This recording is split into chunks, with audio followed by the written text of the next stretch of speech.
unit. Good morning. There we go. I'm Reverend Charlotte Arsenault, and I have the privilege of serving as minister here at Georgia Mountain CU Church. For those of you who may be visiting for the first time, I also want to wish you a very warm welcome. Today we celebrate the next generation of Unitarian Universalists as we dedicate 3 beautiful little boys and watch as Eve Stump bridges into adulthood.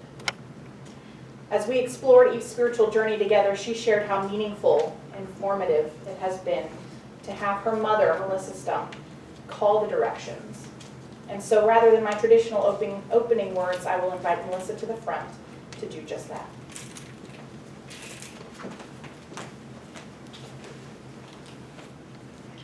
I invite you all to stand if you like. This will be a reminder for some and new information for others. These are from practices of the Caro tribe from Mount Arsenault in Peru. So we'll face the south, or I will, you can if you like, or just let me go ahead.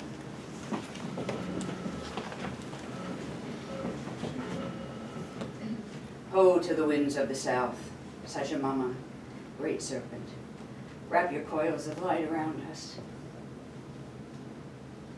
Teach us to shed the past, the way you shed your skin to walk softly on the earth. Teach us the beauty way.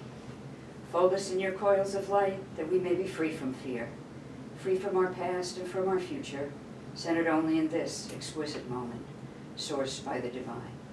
We have seen your many faces, and we offer you our gratitude for your journey as we seek to move upon your belly. Ho.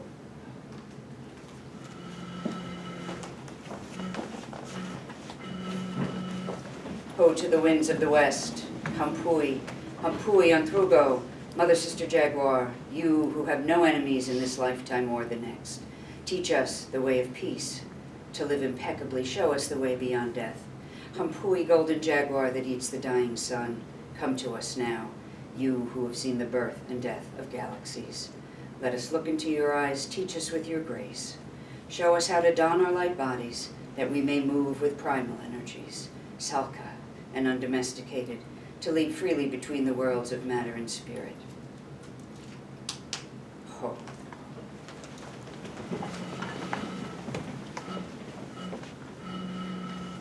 Ho to the winds of the east,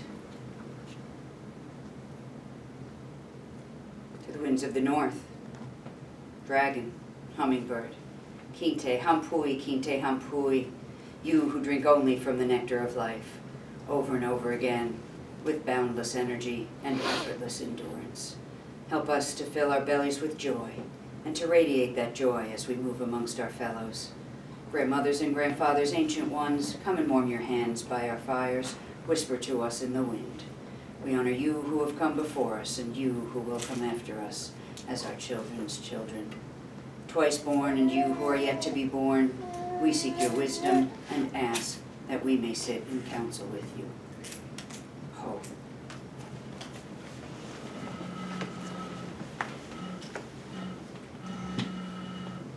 To the winds of the east, great eagle, condor, Napachin and Aguilar, come to us from the place of the rising sun.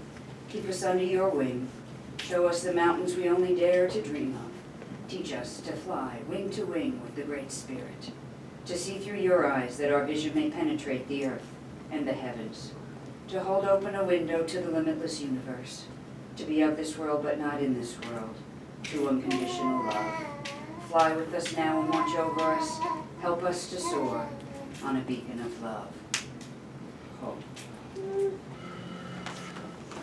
Pachamama, Mother Earth, we gather for the healing of all your children, the stone people, the plant people, the four-legged, the two-legged, the creepy crawlers, the finned, the furred, and the winged ones, all our relations. Great Mother Earth, you who feed and nurture us at your breast, you are our source, and you are our sustenance. We offer you our gratitude as we seek to move upon your belly with beauty and grace. Inti, Father Sun, Mama Kia, Grandmother Moon to the star nations. Great Spirit, divine source, you who are known by 1,000 names and you who are the unnameable, thank you for bringing us together and allowing us to sing the song of life.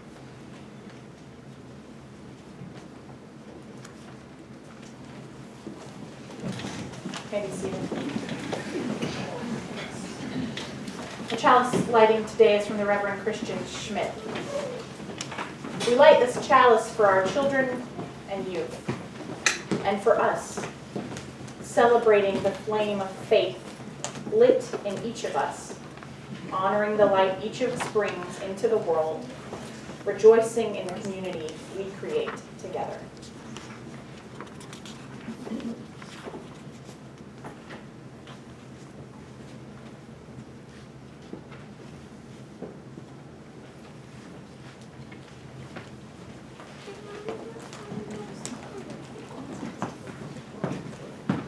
Please stand in body or in spirit and join me in singing hymn number 409, Sleep My Child, in your grave.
Please come forward.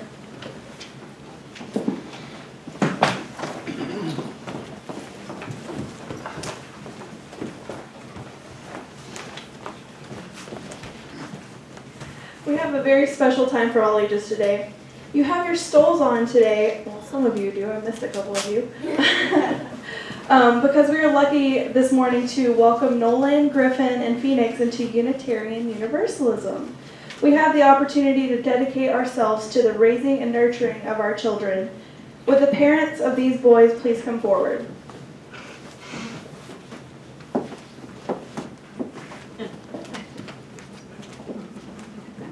Guys, how about we come over here?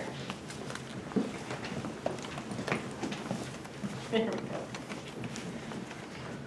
Today we're welcoming Nolan Arsenault, Griffin, and Phoenix. You want to stand up by your parents? In onto the path of being human and committing to help each of them as they find their own way. Unitarian Universalism dedication services often use a rose in the ceremony. It's an appropriate symbol to bless a child with beauty and inspiration, combined with the prickly parts of life. That's the true beauty of a rose and of life. It's lovely, but sometimes it hurts. But we have chosen to give each child a rose with no thorns. Life can be cruel and can hurt sometimes, but as adults who care for you, we strive to protect you from the hurt of life until you are old enough to understand it.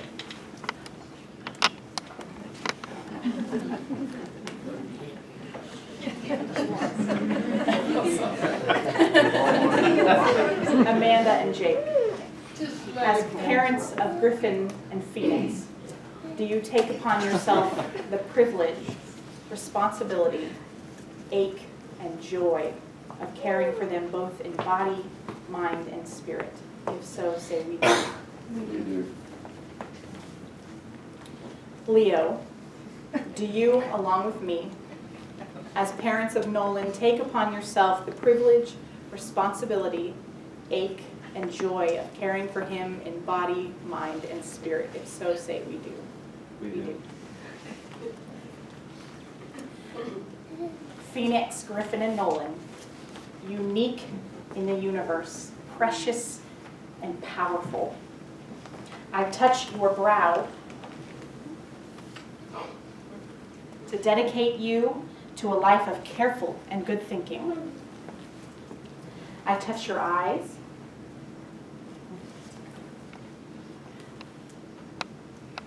to dedicate you to a life of clear vision. I touch your mouth. I won't touch your mouth, I promise. I'll touch your cheeks, okay? To dedicate you to a life of powerful and honest speech. I touch your heart.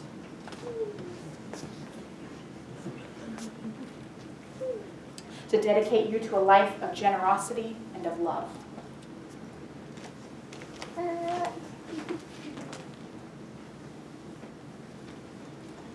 I promise I won't touch you if you don't want me to, okay? But there's a little bit of water in this. Would you like me to put some water in your hand? Okay, that's okay. How about, woo. Just a little tiny drop.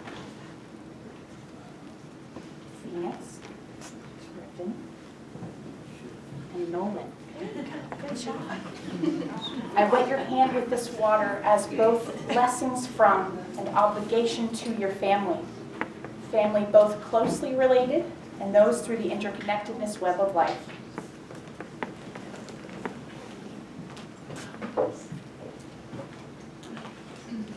have a little bit of dirt. You think I could be funny and put it in your shoe? Would that be silly? No? Okay. Can I put some in yours? Just a little tiny, tiny bit.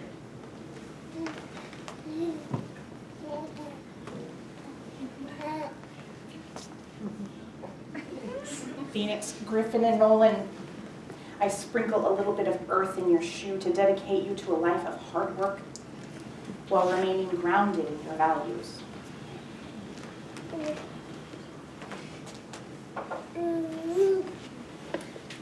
I blow air across your head.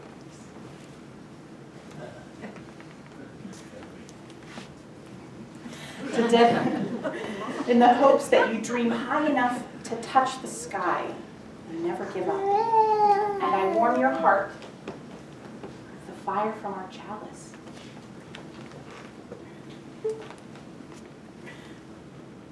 So that you might always feel the love of this community with you.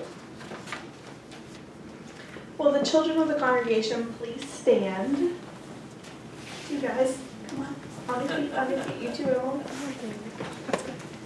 It's your turn to make a promise, okay? You have welcomed Griffin, Phoenix, and Nolan before today, but now we make it official. Do you promise to watch out for them, to help them if they are sad or hurt, to celebrate them with them when they are happy or silly, and to accept them for exactly who they are? If so, can you please say we do? We do.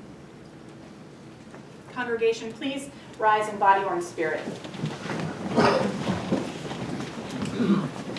What a gift it is to watch younger generations become a part of our beloved community.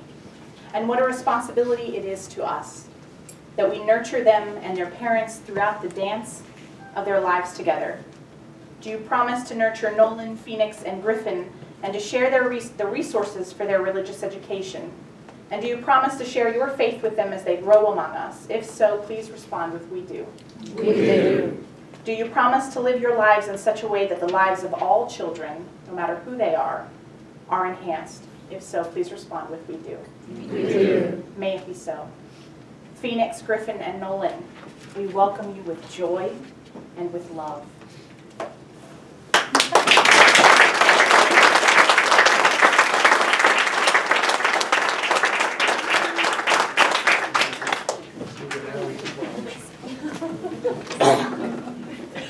Trying to take my head with him.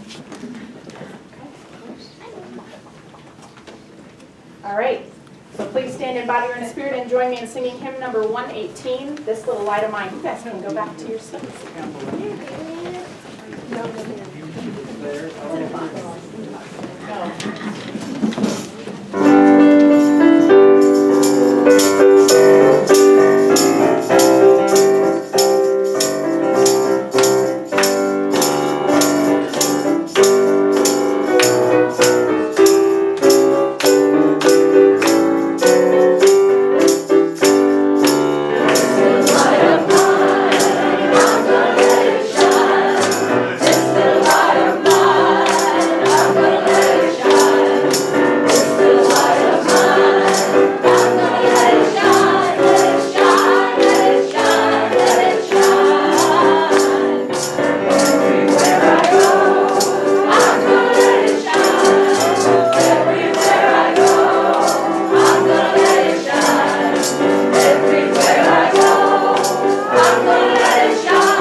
This thing gets heavy with one hand.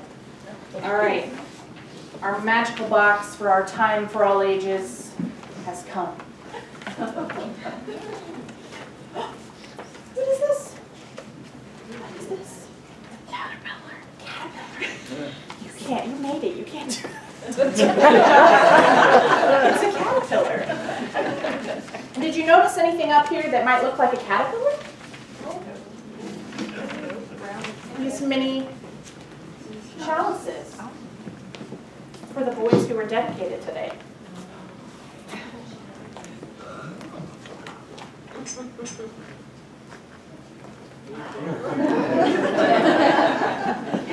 your very own for you too. Our story today is adapted from The Family Finds Out by Edith Hunter. Ellen was sitting up on a branch of the apple tree, swinging her legs. Her mother was looking over the vegetable garden. "Want to see a nice, fat, green worm?" her mother called. Ellen jumped down from the tree and ran over. "I guess that's a cabbage worm," said her mom. "He's sitting on a cabbage leaf. See the big holes he's eaten in the leaf? He's just the same color as the leaf," said Ellen. "He's hard to see." "I suppose there are a lot more of these worms around," said her mother. "They don't help us a bit because they eat the cabbages." "Would that worm grow up to be a butterfly like a caterpillar does?" asked Ellen. "I guess so," said her mother. "I suppose that really is a cabbage caterpillar, not a worm. And there are cabbage butterflies. You know, those yellow ones with the big black spots." "Do you think we could keep him, Mommy, and watch him grow up?" asked Ellen. "Maybe we could see him turn into a butterfly." "We could try it, Ellen. We know what he eats. You could feed him cabbage leaves every day." "Let's show him to Daddy," said Ellen. "Maybe we can find something to keep him in." She ran off into the house, holding the green cabbage caterpillar close to her hand. Her father was working in the kitchen. "See my caterpillar, Daddy," said Ellen. "I'm going to watch him grow up into a butterfly. Would you help me find a house for him?" "Let's build him a house right now," he said. "I have 4 small panes of window glass. We can use those for the side of the house and a piece of the screen for the top of the house, and some wood for the floor of the house." In just a few minutes, they'd made a fine, large glass house, and Ellen put the caterpillar right in. They put the screen over the top. "You can pull up one of the cabbage plants each day to feed your caterpillar," her father said. "There are more plants growing in the garden than we will ever be able to use for ourselves. Probably if you wet the leaves before you put them in, He'll get enough water. We'll keep his glass house on the living room table so we can all see what happens to him. Ellen ran right into the yard, and her mom helped her pull up one baby cabbage plant. Ellen brought it in and wet the leaves, then she put it into the glass house. "There you are, Mr. Caterpillar. I hope you'll grow up to be a butterfly soon," said Ellen. Are you singing to me? For 3 days, the caterpillar crawled around inside his glass house. Ellen put in fresh cabbage leaves each day. He seemed to be fine. On the 3rd day, he crawled up on the glass on one side of his house. About halfway up, he stopped. When her parents came home from work that night, Ellen said, "My caterpillar's just sitting on the side of his house. He hasn't moved all day. Do you think he's dead?" They looked at the caterpillar. He seemed rather dried up. He wasn't moving at all. "But if he were dead," said her father, "I should think he would fall down. We'll just have to wait and see. I never raised a butterfly before." "You know," said her mother, "when a caterpillar is nearly ready to become a butterfly, he stays very still for a while. Sometimes he spins a cocoon, or he buries himself in the ground, or he just sits quietly in his old skin. They call him a chrysalis when he's doing that. Then when he's ready, he comes out a butterfly." They decided that either the caterpillar was a chrysalis now, or he was dead. For about a week, he didn't seem to change much, except he got a little smaller looking. He didn't look like a caterpillar anymore, just a dried little skin. A few days later, Ellen was standing in front of the glass house, wondering if anything was ever going to happen to that old caterpillar. Suddenly, she noticed something. "Mom, Dad," she called, "I think I can see yellow wings inside." "I'm sure I can." Her parents came into the living room quickly. "See," said Ellen, "there are 2 tiny yellow wings all folded up in there. I see some black spots, too." "Do you think he's going to come out and be a butterfly now?" "I guess that's exactly what's going to happen," said her mother. "Why, this is the most wonderful thing I have ever seen. Let's take the glass house out on the porch, and we'll watch the butterfly come out." They put the caterpillar's house on the porch railing and sat down beside it. They waited and waited and waited. Nothing seemed to be happening. "Maybe it will take a long time still," said her father. "I guess we better not just sit here all the rest of the day. Let's go weed the beets and then come back and take a look." After they'd worked a little while, Ellen said, "I'm going to go see the chrysalis for a minute," and she ran up into the porch. "Oh, look," she called to her parents. "He's a butterfly already. He's come out. He's beautiful." They came running. Instead of a dried up old worm, there was a beautiful, creamy, yellow butterfly. His wings looked as soft as silk. They were much, much bigger than the little wings that Ellen had seen folded up. Now the butterfly was flapping them back and forth, back and forth.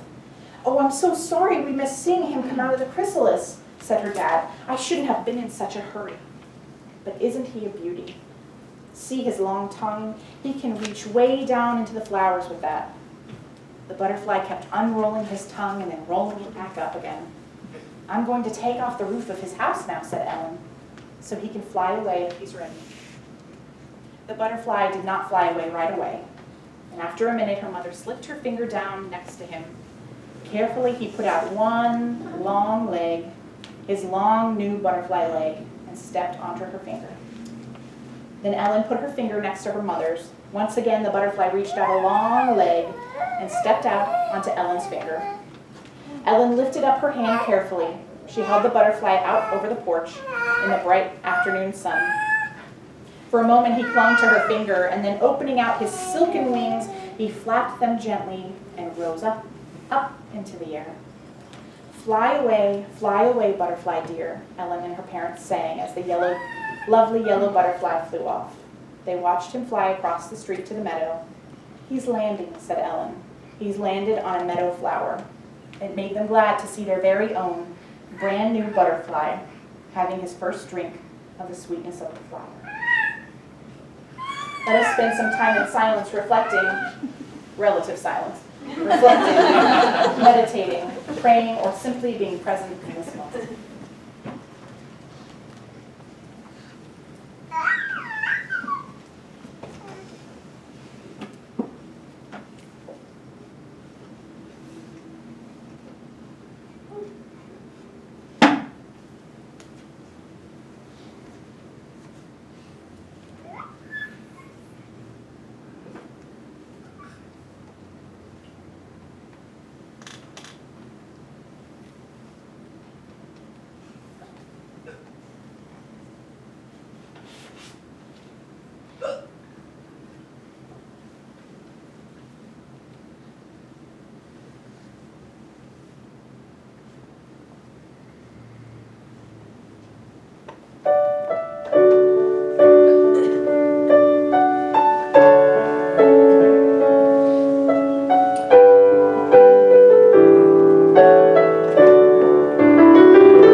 today is from Pablo Casals. Each second we live is a new and unique moment of the universe, a moment that will never be again. And what do we teach our children? We should say to each of them, do you know what you are? You are a marvel. You are unique. In all the years that have passed, there has never been another child like you. Your legs, your arm, your clever fingers, your pride, the way you move, you may become a Shakespeare, a Michelangelo, a Beethoven. You have the capacity for anything. Yes, you are a marvel. Eve, would you come forward? I have a nice comfy chair for you. Just in case.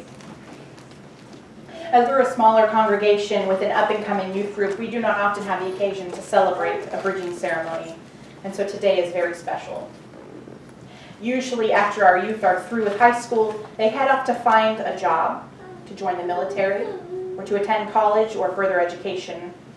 And most often that means that our young people move out of town or have busy schedules that don't permit them to come to church as often. Eve, you are going to college. You're going to Wesleyan in Macon, right? So you will be leaving us. I believe young people like Eve enrich the life of this church immeasurably. They bring their own perspective to church life. They bring their own talents and enthusiasms. Sometimes they can help to challenge the assumptions of older generations, and that can inject new energy and life into church. So when the end of high school requires some young people to move on, it's a real loss to the congregation. But it's also a time of excitement. We're so pleased that Eve is entering a new phase of her life. She may not be around as much as she was in the past, but we want her to know that we will always be glad to see her here. And that we hope she continues to be a part of this church. We want her to know, too, that we will support her as she makes the big transition away from high school and into something new. We will support her in her dreams and her emerging new life. This is our chance to recognize Eve in what has become known as a bridging ceremony, bridging the gap between youth and adulthood. And I'm glad that the children are here to see this ceremony this morning. Someday, you too will be up here for your bridging ceremony. To start the bridging ceremony, I'd like to ask anyone who spent part or all of their growing up years in a Unitarian Universalist or Unitarian or Universalist church to join us up here at the pulpit. Is there anyone? I know we have some. They're just not here today. Okay. Well, Eve, you are a lucky, rare creature, a unicorn. Okay, you're a cradle UU. All right. Obviously, it's rare. If you spent 13 great years at the Williamsburg Unitarian Universalist congregation and a year at the Jacksonville UU Church before you landed on our doorstep, thankfully. Those of us standing here at this pulpit grew up as Unitarian Universalists, and they have either stayed or have come back. We do have a few more, I promise you. So it can be done. Okay? We hope you too decide to remain a Unitarian Universalist. Know that you will be welcomed into other Unitarian Universalist congregations, as many of us were. Know that you will always be welcome here in this church. Come back and visit, or best of all, stay a member. And I deliver this charge to you adults in this congregation. Whenever you meet a young adult who grew up in a Unitarian Universalist church, you have the privilege and the responsibility to welcome them here to this church, just as another Unitarian Universalist congregation will have the privilege and responsibility to welcome Eve into their congregation. And now for the ceremony. Will Eve's family and those friends that have come to join you please come forward, if you feel comfortable doing so.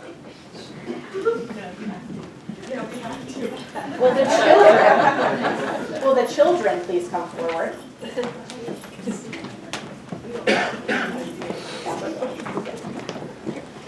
Stand right here. And right, you can sort of line the aisles, if you will. There you go.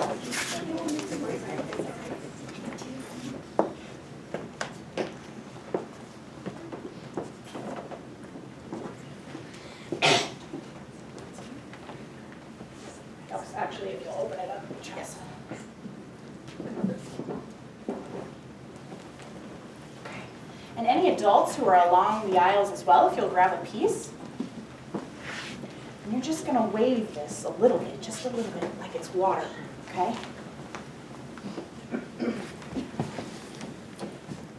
You represent our faith, the eternal truths, the hope, and the principles that push us ever forward in our spiritual quest.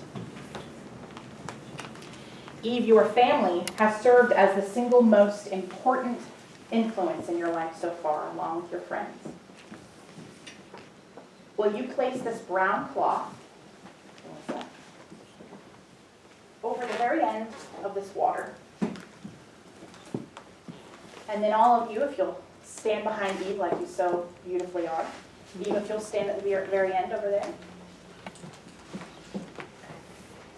Eve, as you leave your childhood behind, you have family, friends, and this congregation behind you, rooting you on, beaming with pride at your accomplishments, and always here for you should you need it. But as you cross this bridge and enter into the mystery of adulthood, you do so alone, learning how to depend on yourself, taking risks, and making wise choices for your future. You are in control of your own destiny. Bridge. As an adult Unitarian Universalist now, Eve, I offer you this rose. Thorns intact.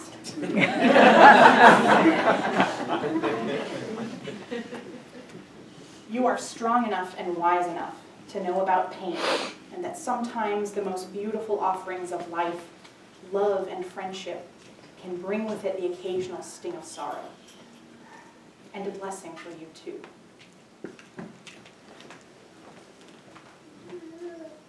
Eve, I wet your hand. As both blessing from and obligation to your family closely related, and those throughout the interconnected web of life. I sprinkle this earth in your shoe, as fancy as they are, to rededicate you to a life of hard work while remaining grounded to your values. I blow air across your head so that you may continue to dream high enough to break through every glass ceiling you encounter. And I warm your heart with this fire from our sacred flame,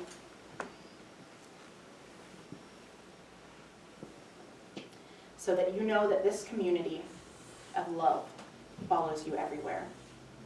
Eve, this chalice is given to you, a mini our chalice, so that you may take it with you wherever you go on your new journey.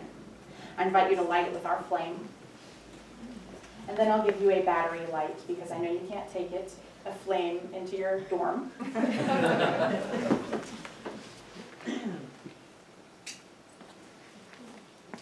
Eve, may the light of Unitarian Universalism continue to shine brightly in your life always. Please join me in congratulating Eve.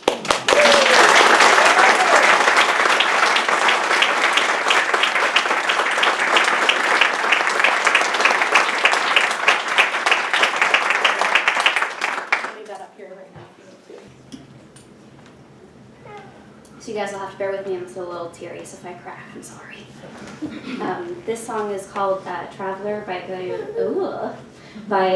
Run, and at our Williamsburg UU church in Virginia, they went to that church, and I was really close friends with the lead singer's daughter. So, flowers on the mountain top have spread their purple stain. The wind comes from the borderline and brings the evening rain. Oh, traveler, won't you rest a while? Lay down your load. The longer that the journey takes, the further down the road. Come rest yourself by springs that lie among the hills and ferns. For sure the road is hard to climb, with bends and twists and turns. What dangers lie beyond the hills, there's none of us may know. The longer that the journey takes, the further down the road. For we've been given the finest gift a traveler ever found, to see the road we're traveling on and know where we are bound. Come meet me at the turning place, together we will roam.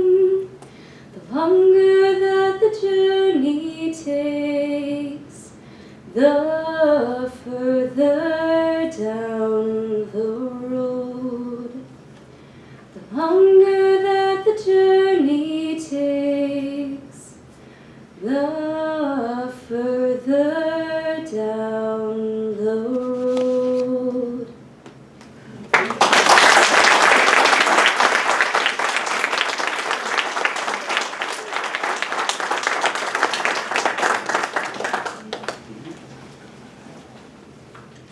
That was impressive. Thank you so much. That was wonderful. Melissa, would you please lead us in releasing the directions?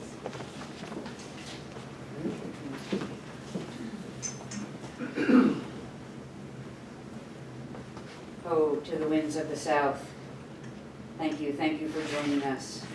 Thank you for your connection. Ho, ho to the winds of the west. Mother Sister Jaguar, thank you for joining us today. Ho. Ho to the north.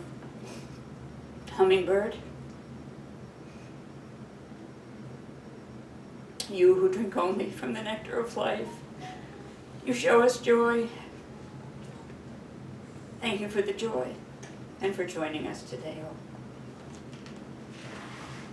To the winds of the east, eagle, condor, thank you for joining us today and helping us to soar. And Pachamama, our source and our sustenance, we honor you. Indeed, Father, Son, here, Grandmother Moon, to the divine source, who join us always.